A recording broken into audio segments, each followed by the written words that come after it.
আজকের আলোচিত সংবাদ, বাজারের চাহিদা তুলনায় সরবরাহ কম ও আন্তর্জাতিক মুদ্রা তহবিলের IMF ঋণের শর্তের কারণে ডলারের দাম 60 টাকা বাড়িয়েছে কেন্দ্রীয় ব্যাংক।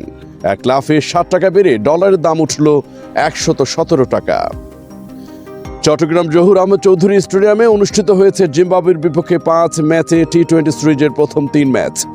জাতীয় দলে ফিরলেন সাকিব, মুস্তাফিজ, সৌম্য।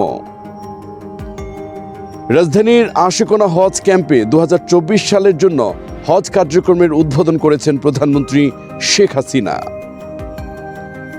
দক্ষিণ সিনেমার সুপারস্টার প্রভাস বলেছেন, অনেক নারী তাকে প্রত্যাখ্যান করেছে।